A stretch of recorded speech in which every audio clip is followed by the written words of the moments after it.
During the late 18th and 19th centuries, the traditional structures of European life shattered as two massive, simultaneous pressure tests broke existing social bonds.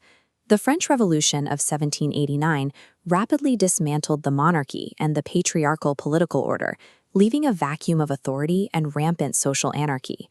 Simultaneously, the Industrial Revolution overhauled the economic base, shifting society from agrarian farming to a factory system defined by heavy machinery and impersonal production.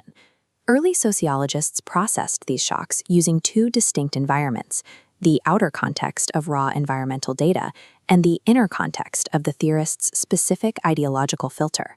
Sociologists engineered these theories as a direct response to the threat of total systemic collapse, attempting to diagnose and repair a fracturing social order. The demand for factory labor triggered a massive population shift, pulling people from the countryside into urban centers that quickly became grids of overcrowded slums. This migration occurred under laissez-faire capitalism, a system of minimal government intervention that created a severe polarization of wealth between factory owners and their workers. Infrastructural deficits, massive pollution, and the threat of violent uprising by the underclass created a persistent state of instability. 19th century intellectuals faced a specific challenge: determining how a society could physically process variables like mass migration and wealth disparity without total breakdown. Auguste Comte sought to stabilize society after the French Revolution by engineering a system he called social physics.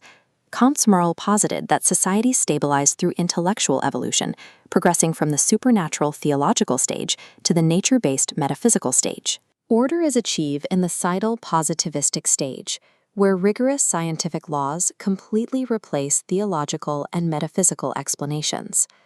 Herbert Spencer processed the same industrial data, but engineered a biological model based on social Darwinism. Spencer argued that societies evolve as they grow in size, amalgamating from simple, isolated communities into highly complex, compound structures. Successful evolution required a shift from militant, defense-oriented functions to specialized industrial ones, where the state acts only as a monitor for law and order. These evolutionary models treated society as a self-correcting organism, though they differed on whether that correction required scientific management or strict non-interference. Karl Marx functioned as a political activist, leading him to reject the passive observation of his contemporaries in favor of a radical diagnostic model.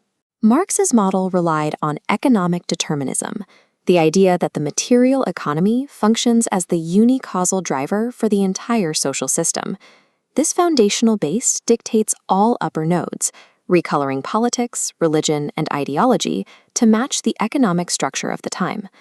Marx identified a mechanical flaw in this capitalist base: the extraction of surplus value through the exploitation of low-wage labor. This extraction creates severe alienation and polarizes society into two hostile classes: the factory owners and the proletariat. In the Marxian model, the capitalist system is mathematically unsustainable, creating internal pressures that can only be violently reset through revolution. Max Weber sought to correct Marx's unicausal determinism by mapping a more intricate multi-causal system.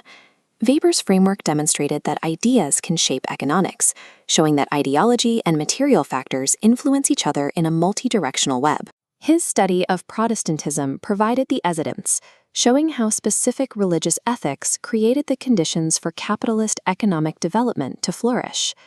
Weber managed the complexity of industrial society by identifying three distinct types of authority that govern human behavior. These include traditional authority, seen in monarchical succession, and charismatic authority, derived from extraordinary individual leadership. Modern society operates primarily through rational legal authority. This system replaces individual leaders with a process of rationalization, the application of precise rules and efficient procedures to every social goal. This pursuit of formal rationality ensures that social interactions are governed by predictable, codified procedures, moving society toward a system dominated by bureaucratic administration. Sociological theory functions as an algorithmic synthesis, an internal ideological filter applied to an external crisis.